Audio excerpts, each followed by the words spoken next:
Today, we're going to be checking out a song from a legendary band, and it's going to be a live performance. And that song is Where the Streets Have No Name from the band U2. Now, I was very fortunate back in 2002 to be able to hear this song live at the Super Bowl uh, just a few short months after the September 11th attacks on the World Trade Center. And I remember me and my wife were at the Super Bowl and hearing that song and seeing all of the names go across and around the Superdome. It was such a chilling performance, and just an amazing experience. And I was so thankful and glad to be there and witness that.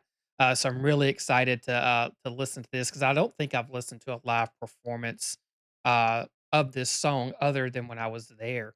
And so to be able to relive that here today is going to be something special for me. And this comes via a donation request from Jerry. So thank you very much to him. So let's get to it. All right, link to the original video can be found down below in the description.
All right, we're gonna go back. I'm sitting here listening to this. That was 2 minutes of a 2 minute intro, and it's just so amazing. They're so iconic and just such a cool band.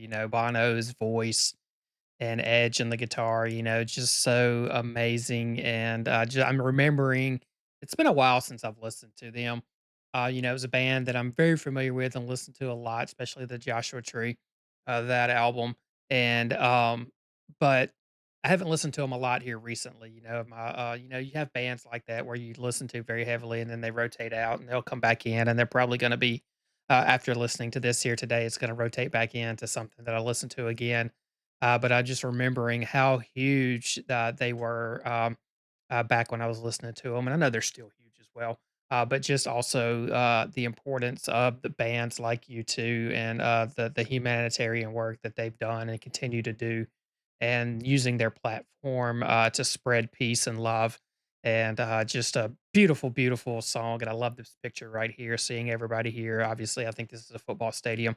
Just an amazing, amazing experience. I'm remembering what it was like to hear this live, so it's very cool.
I'm sitting here as I'm listening to this, and we're a little over halfway through the song, and it's striking me, and it just may be me looking through my lens and my musical interests, but they're not bands like this anymore to me. I know we have several bands that we've listened to here coming up, like The Warning and Bandmade and other bands like that that are younger that are coming up and they're building their fan base. But you know, there's not a lot of bands like this. I know I guess Bruno Mars is somebody I know he's on tour or coming up on tour here and is going to be playing in lots of stadiums like this. But I don't know. There's just something about bands like U2, and even if you go back further with Deep Purple, Led Zeppelin, Queen, and to me, there's just something missing with music today, and it's one reason why I get stuck in the era that I grew up in is because I love it, and that could be just me that's my music and that's what I grew up on, and, I don't maybe I don't give it a chance, some of this newer music, but I mean, I kinda feel like I do, though. I feel like I'm kind of fair, when it comes to it, but it just doesn't hit like this song here does, you know? You've got, was it 1, 2, 3, 4, 5 musicians or 4 musicians, maybe 5, I can't tell. But, there's nothing it's just them and the instruments, there's no backing tracks, there's no that I'm aware of. There's just some talented men, on stage, producing an amazing, iconic song, and I love it.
Thank you.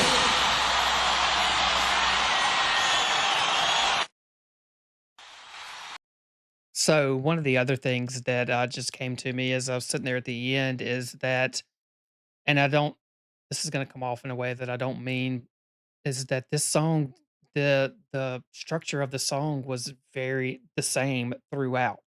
We had, Edge on the guitar, doing that super fast, strumming that he was doing and the drums, but the sound was the same, but it's still such an iconic and awesome, great song, and I think that just goes to show you how great of a band that U2 is.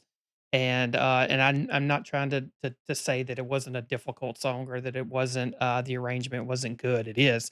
I'm just saying that they're able to elevate it to that level, and I just really appreciate that. So really enjoy, getting to go back and listen to this song again, and thank you to Jerry, for requesting it. I really appreciate it, and, let me know what you guys think. Am I looking at it through just some of my own filter and not giving current bands their credit? I just feel like this song and this band and, other bands like them, the ones I'm talking about, like the ones I mentioned before, they kinda transcend time. I guess that's what I'm going after, is those artists that transcend time, that it doesn't matter who what age group listens to them, that they can relate to it, and it's still great music. Because I know there's some music from today that just doesn't hit, but I know 10, 15 years from now, there'll be songs that we hear that are bands or artists that will probably transcend time as well. Maybe it's just because they're right here, right now. But let me know what you think about that. Am I completely off base with that? I'd love to hear your opinion on that as well. So thank you for being here. I hope you have a great day, and I can't wait to see you on the next one.